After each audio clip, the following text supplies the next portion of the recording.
আমি সুমাইয়া আক্তার। আমি হচ্ছে মাস্টার্স কমপ্লিট করার পর ডাবল মাস্টার্স এবং পিএইচডি করার উদ্দেশ্যে সাইফোর্স মোহাম্মদপুর ব্রাঞ্চে ভর্তি হই, অ্যাডমিশন নিয়ে এখানে, এবং এখানে কোচিং সেন্টার ইংলিশ শেখার।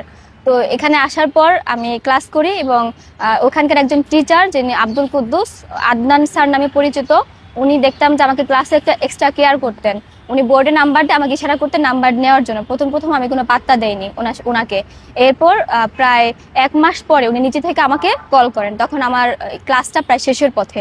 আমাকে কল করেন এবং ওই দিন হচ্ছে আমি ওনাকে বলি যে আমি স্যার কিচ্ছু চাই না, আমি শুধু চাই ইংলিশে ফ্লুয়েন্টলি কথা বলতে, কারণ আমি বিদেশে যেতে চাই। উনি আমাকে আশ্বাস দেয় যে আমি তোমাকেই করব, ভালোভাবে ইংলিশ যাতে তুমি বলতে পারো সেভাবে তোমাকে আমি টেক কেয়ার করব।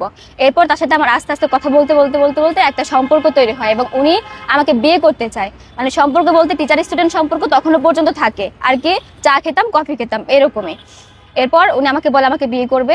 আমাকে এই কথা বলার পর আমি আমার সম্পর্কে যা আছে আমার A to Z ওনাকে খুলে বলি। উনি তারপরেও আমার মার সাথে দেখা করার পর আমার মার কাছ থেকেও সব জানে, আমার বাড়িতেও যায়, ওখানে গিয়েও আমার সবকিছু দেখে আসে।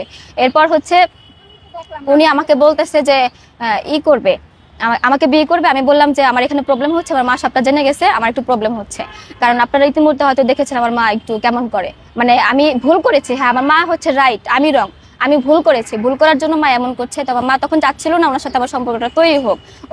মা আমাকে বলেছিল উনি ভালো না, উনি খোঁজ খবর নিয়েছে, কিন্তু আমি বিশ্বাস করিনি। আমি হচ্ছে ওনাকে বলে এই কথাটা, উনি আমাকে বলে আলাদা বাসা ভাড়া নাও। বাসা ভাড়া নেওয়ার পর আমি একটা আলাদা বাসা ভাড়া নিই এবং উনি আমাকে কোনো পরে ক্যানিগঞ্জ মডেল থানায় একটা মামলা দায়ের করি এবং ওখানে উনি আমাকে বলে যে সুমাইয়া আমি খুব গরিব, আমার কিচ্ছু নাই, আমার টাকা পয়সা কিচ্ছু নাই, আমি ভাতের কষ্ট করছি, তুমি যে কষ্ট করছো তুমিও কষ্ট করছো, আমিও কষ্ট করছি, তুমি আমাকে সাহায্য করো, আমার ক্যারিয়ার নষ্ট করো না। এরপরে ওনার ভাই আমাকে কল করে একই কথা বলে এবং বলে আমাকে বিয়ে করবে, সাহায্য একসাথে আমার সাথে থাকবে। এরপর ওনার প্রতি আমার মায়া হয় এবং আমি যাই হচ্ছে ওনাকে ছাড়ানোর জন্য। জি, যে মার সাথে ঝামেলা করে আলাদা বাসায়।